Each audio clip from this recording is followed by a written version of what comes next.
ಇನ್ನು ರಸ್ತೆಯಲ್ಲೇ ಡ್ರೈನೇಜ್ ನೀರು ಮಕ್ಕಳಿಗೆ ಅನಾರೋಗ್ಯ ಕಾಡ್ತಾ ಇದೆ. ಅವ್ಯವಸ್ಥೆಯ ಆಗರ ಆಗ್ಬಿಟ್ಟಿದೆ ಚಂದ್ರಮೌಳೇಶ್ವರ ಬಡಾವಣೆ. ಇಲ್ಲಿ ಅಧಿಕಾರಿಗಳೆಲ್ಲರೂ ಕೂಡ ಕಣ್ಣು ಮುಚ್ಕೊಂಡು ಕೂತಿದ್ದಾರೆ. ಅವ್ರ ಮನೇಲಿ ಅವ್ರು ನೆಮ್ಮದಿಯಾಗಿದ್ದಾರೆ. ಜನರು ಏನ್ ಬೇಕಾದ್ರೂ ಆಗಲಿ, ಏನ್ ಆಗ್ಬೇಕಾಗಿದೆ ಅವ್ರಿಗೆ. ಅವ್ಯವಸ್ಥೆಯ ಆಗರ ಆಗಿದೆ ಚಂದ್ರಮೌಳೇಶ್ವರ ಬಡಾವಣೆ. ಅಧಿಕಾರಿಗಳು ಒಮ್ಮೆ ಹೋಗಿ ನೋಡ್ಬೇಕು, ಅವಾಗ ಗೊತ್ತಾಗತ್ತೆ ಅಲ್ಲಿ ಪರಿಸ್ಥಿತಿ ಯಾವ ರೀತಿ ಇದೆ ಅಂತ. ನಗರಸಭೆ ಮುಂದೆ ಕೊಳಚೆ ನೀರಿಟ್ಟು ಸಾರ್ವಜನಿಕರು ಆಕ್ರೋಶವನ್ನ ವ್ಯಕ್ತಪಡಿಸ್ತಾ ಇದ್ದಾರೆ. ದೊಡ್ಡಬಳ್ಳಾಪುರ ನಗರದ ಚಂದ್ರಮೌಳೇಶ್ವರ ಲೇಔಟ್ 5 ವರ್ಷಗಳಿಂದ ಮೂಲಭೂತ ಸೌಕರ್ಯವನ್ನ ಕಲ್ಪಿಸಿಲ್ಲ. ಮನವಿ ಸಲ್ಲಿಸಿದ್ರು ನಗರಸಭೆ ಅಧಿಕಾರಿಗಳು ಡೋಂಟ್ ಕೇರ್. ಪೌರಾಯುಕ್ತರ ವಿರುದ್ಧ ಧಿಕ್ಕಾರವನ್ನ ಕೂಗಿ ಜನರು ತಮ್ಮ ಆಕ್ರೋಶವನ್ನ ವ್ಯಕ್ತಪಡಿಸ್ತಾ ಇದ್ದಾರೆ. 5 ವರ್ಷಗಳಿಂದ ಮೂಲಭೂತ ಸೌಕರ್ಯವನ್ನ ಕೊಟ್ಟಿಲ್ವಂತೆ. ಅವ್ಯವಸ್ಥೆಯ ಆಗರ ಆಗ್ಬಿಟ್ಟಿದೆ ಚಂದ್ರಮೌಳೇಶ್ವರ ಬಡಾವಣೆ. ಸದ್ಯಕ್ಕೆ ಸಾರ್ವಜನಿಕರ ಕೊಳಚೆ ನೀರಿದೆಯಲ್ಲ, ಅದನ್ನ ಇಟ್ಟು ತಮ್ಮ ಆಕ್ರೋಶವನ್ನ ವ್ಯಕ್ತಪಡಿಸ್ತಾ ಇದ್ದಾರೆ. ವೃದ್ಧರಾಗಿರ್ಬಹುದು, ಮಕ್ಕಳಾಗಿರ್ಬಹುದು, ಅವ್ರಿಗೆ ಆರೋಗ್ಯದ ಮೇಲೆ ಎಷ್ಟೆಲ್ಲ ಪರಿಣಾಮ ಬೀರುತ್ತೆ ಅದು ಸ್ವಲ್ಪ ನಾನು ಯೋಚನೆ ಮಾಡ್ತಾರೆ ಈ ಅಧಿಕಾರಿಗಳು. ಅವ್ರಿಗೆ ಕೊಳಚೆ ನೀರನ್ನ ಕೊಡಬೇಕು, ಉಪಯೋಗಿಸಿ ಅಂತ, ಆಗ ಗೊತ್ತಾಗುತ್ತೆ.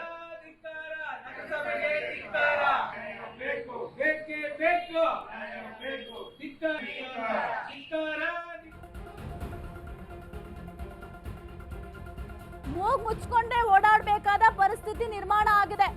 ಮನವಿ ಕೊಟ್ಟರು ಕೂಡ ಪೌರಾಯುಕ್ತ ಕಾರ್ತಿಕೇಶ್ವರ್ ಡೋಂಟ್ ಕೇರ್, ಏನಾದ್ರೂ ಮಾಡ್ಕೊಳ್ಳಿ, ನಾನು ಇರೋದೇ ಹಿಂಗೆ ಅಂತ ತೋರಿಸ್ತಾ ಇದ್ದಾರೆ ಆಟಿಟ್ಯೂಡ್ ನ. ಕೊಳಚೆ ನೀರಿನ ಸಮಸ್ಯೆ ಬಗೆಹರಿಸುವಂತೆ ನಿವಾಸಿಗಳು ಮನವಿಯನ್ನ ಮಾಡ್ಕೊಂಡಿದ್ದಾರೆ. ಪೌರಾಯುಕ್ತ ಕಾಲಿಗೆ ಬೀಳಲು ವ್ಯಕ್ತಿ ಮುಂದಾಗಿದ್ದಾರೆ.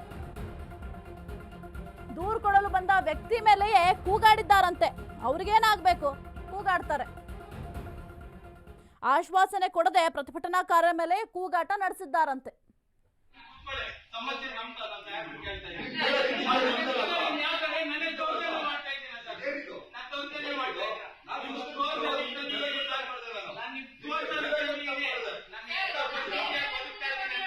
ಇಲ್ಲಿ ಸುಮಾರು 200-300 ಜನ ವಾಸ ಮಾಡೋಂಥ ಜಾಗ ಇದು. ವಾರ್ಡ್ ನಂಬರ್ 1ರಲ್ಲಿ ಚಂದ್ರಮೌಳೇಶ್ವರ ಬಡಾವಣೆ ಅಂತ ಹೇಳ್ಬಿಟ್ಟು ಒಂದು ಬಡಾವಣೆ ಮಾಡಿದ್ದಾರೆ. ಇದು ಬಯಪ್ಪ ಅಪ್ರೂವಲ್ ಸರ್. ಈ ಬಯಪ್ಪ ಅಪ್ರೂವಲ್ ಆಗಿ ನಗರಸಭೆಗೆ ಹ್ಯಾಂಡ್ ಓವರ್ ಮಾಡಿದ್ದಾರೆ. ಹ್ಯಾಂಡ್ ಓವರ್ ಮಾಡಾದ್ಮೇಲೆ ಇವ್ರು ಹ್ಯಾಂಡ್ ಓವರ್ ತಗೊಂಡಿದ್ದಾರೆ. ಹ್ಯಾಂಡ್ ಓವರ್ ತಗೊಂಡಾದ್ಮೇಲೆ ಇದು ಕಂಟಿನ್ಯೂಟಿ ಇಲ್ಲ, ಅದಿಲ್ಲ, ಇದಿಲ್ಲ ಅಂತ ನಮ್ಗೆ 2021ರಿಂದಾನೇ ಹೇಳ್ಕೊಂಡೇ ಬರ್ತಾ ಇದ್ದಾರೆ. ಈ ಹಿಂದೇನು ಇದ್ದಂತ ಕಮಿಷನರ್ನು ಅದನ್ನ ಹೇಳಿದಾರೆ, ಇಲ್ಲಪ್ಪ ಆಯ್ತು ಏನೋ ಒಂದ್ರಲ್ಲಿ ಮಾಡ್ಕೊಡ್ತೀವಿ ಅಂತ. ನಾವು ಚಂದ್ರಮೌಳಿ ಲೇಔಟ್ ಅಲ್ಲಿ ಡ್ರೈನೇಜ್ ಸಮಸ್ಯೆ ಇದೆ ಅಂತ ನಮ್ಗೆ ಇನ್ಚಾರ್ಜ್ ಅಂತ ಒಬ್ರು ಇದಾರೆ. ಸೊ ಅವ್ರನ್ನ ಕಳ್ಸಿದ್ವಿ. ದಿನ ನಾವು ಹೆಂಗಸುಗಳು ಹೋಗಕ್ಕಾಗಲ್ಲ, ಅವ್ರು ವಾರದಿಂದ ಓಡಾಡ್ತಾ ಇದಾರೆ. ಅದಕ್ಕೆ ಇವತ್ತು ಫೈನಲ್ ಆಗಿ ಎಲ್ರು ಒಂದ್ಸತಿ ಜಾಸ್ತಿ ಆಗ್ಬಿಟ್ಟಿತ್ತು. ಅದನ್ನ ನೋಡ್ಲಿ, ಅವ್ರ ಸ್ಮೆಲ್ ಅವ್ರೊಂದ್ ಸ್ವಲ್ಪ ನೋಡ್ಲಿ ಅಂತ ಅನ್ಬಿಟ್ಟು ಬಕೆಟ್ ಅಲ್ಲಿ ತಗೊಂಡೋಗಿದ್ವಿ ಸರ್. ತಗೊಂಡೋಗಿದ್ವಿ 1 ಅವರ್ ಈಚೆ ಹೊರಗಡೆ ಕುತ್ಕೊಂಡಿದ್ವಿ. ಅವ್ರು ಹೊರಗಡೆ ಯಾರು ಬರ್ಲೇ ಇಲ್ಲ, ಓಡಾಡ್ಲೂ ಇಲ್ಲ, ಹೊರಗಡೆ ಬರ್ಲೇ ಇಲ್ಲ. ನಾವು ನೋಡಷ್ಟು ನೋಡ್ಬಿಟ್ಟು ಒಳಗಡೆ. ಹೆಚ್ಚಿನ ಮಾಹಿತಿ ನೀಡ್ತಾರೆ ನಮ್ಮ ಪ್ರತಿನಿಧಿ ರಾಮು. ಯಾಕೆ ಇಷ್ಟೊಂದು ನಿರ್ಲಕ್ಷ್ಯ ಅಧಿಕಾರಿಗಳದ್ದು? ಡ್ರೈನೇಜ್ ಸಮಸ್ಯೆ ಇದೆ ಅಂದ್ರೆ ಅದನ್ನ ಬಗೆಹರಿಸುವ ಕೆಲಸವನ್ನ ಮಾಡಬೇಕು. ಆದ್ರೆ 5 ವರ್ಷದಿಂದ ಮೂಲಭೂತ ಸೌಕರ್ಯ ಕಲ್ಪಿಸಿಕೊಟ್ಟಿಲ್ಲ ಅಂದ್ರೆ ಏನ್ ಹೇಳ್ಬೇಕಿಂತ ಅಧಿಕಾರಿಗಳು?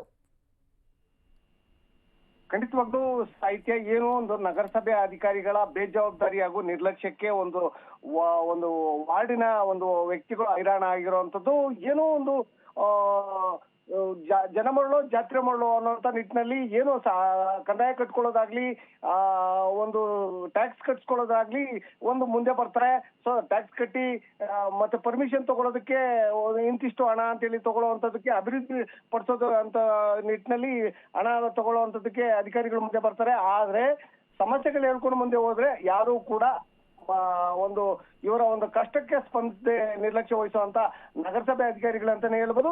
ಇನ್ನು ಪ್ರಮುಖವಾಗಿ ಏನು ದೊಡ್ಡಬಳ್ಳಾಪುರ ನಗರದ ಏನು ವಾರ್ಡ್ ನಂಬರ್ 1ರಲ್ಲಿ ಒಂದು ಪ್ರಥಮ ಪ್ರಜೆಯಾಗಿರುವಂತ ವಾರ್ಡ್ನ ಅಧ್ಯಕ್ಷರಿರುವಂತ ವಾರ್ಡ್ನಲ್ಲಿ ಅವ್ಯವಸ್ಥೆಗಳ ಆಗ್ರವಾಗಿ ಕೂತಿರುವಂತದ್ದು.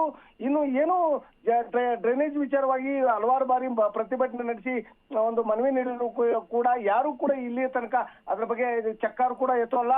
ಒಂದು ವೇಳೆ ಆಫೀಸ್ ತನಕ ಹೋಗಿ ಮನವಿ ನೀಡಲು ಹೋದ್ರು ಕೂಡ ಈ ಮನವಿನ ಸ್ವೀಕಾರ ಮಾಡ್ಲಿಕ್ಕೆ ನಗರಸಭೆಯ ಏನು ಆಯುಕ್ತರು ಯಾರಿದ್ದಾರೆ ಇವರು ಕೂಡ ನಿರ್ಲಕ್ಷ್ಯ ವಹಿಸ್ತಾರೆ. ಮತ್ತೆ ಉಡಾಪೆ ಉತ್ತರಗಳು ನೀಡ್ತಾರೆ, ಮತ್ತೆ ದೌರ್ಜನ್ಯ ದಬ್ಬಾಳಿಕೆಗಳು ಕೂಡ ನಡೆಸ್ತಾರೆ. ಒಟ್ಟಾರೆಯಾಗಿ ಈ ಒಂದು ಏನು ನಗರಸಭೆಯಲ್ಲಿ ಅವ್ಯವಸ್ಥೆಗಳ ಆಗ್ರವಾಗಿ ಮಾರ್ಪಟ್ಟಿದ್ರು ಸಹಿತ ಇಲ್ಲಿಯ ತನಕ ಏನು ನಗರಸಭೆ ಅಧಿಕಾರಿಗಳು ನಿರ್ಲಕ್ಷ್ಯ ವಹಿಸಿ ಸಾರ್ವಜನಿಕ ವಲಯದಲ್ಲಿ ಈ ಒಂದು ನಿರ್ಲಕ್ಷ್ಯ ಧೋರಣೆ ತೋರ್ತಾ ಇರುವಂತದ್ದು ವ್ಯಾಪಕ ಖಂಡನೆ ವ್ಯಕ್ತ ಆಗಿರುವಂತದ್ದು. ಈಗಾಗಲೇ ವಾರ್ಡ್ನಲ್ಲಿ ನಗರದ 1ನೇ ವಾರ್ಡ್ನಲ್ಲಿ ಚಂದ್ರಮೌಳೇಶ್ವರ ಬಡಾವಣೆಯಲ್ಲಿ ಕೂಡ ಈಗಾಗಲೇ ಬಹುತೇಕ ಪ್ರತಿಭಟನೆಗಳು ನಡೆಸಿದ್ರು ಕೂಡ ಯಾವುದೇ ಇಲ್ಲಿಯ ತನಕ ಒಂದು ಚಂದ್ರಮೌಳೇಶ್ವರ ಒಂದು ಬಡಾವಣೆಗೆ ಒಂದು ಮೂಲಭೂತ ಸೌಕರ್ಯ ಒದಗಿಸಿಕೊಡಲು ವಿಫಲವಾಗಿರುವಂತದ್ದು. ಒಟ್ಟಾರೆಯಾಗಿ ಏನು ನಗರಸಭೆ ನಿರ್ಲಕ್ಷ್ಯಕ್ಕೆ ಹೈರಾಣ ಆಗಿರುವಂತ ಸಾರ್ವಜನಿಕರು ಅಂತಾನೆ ಹೇಳ್ಬೋದು ಸಾಹಿತ್ಯ. ಓಕೆ, ಥ್ಯಾಂಕ್ ಯು ರಾಮು ನಿಮ್ಮೆಲ್ಲ ಮಾಹಿತಿಗಾಗಿ.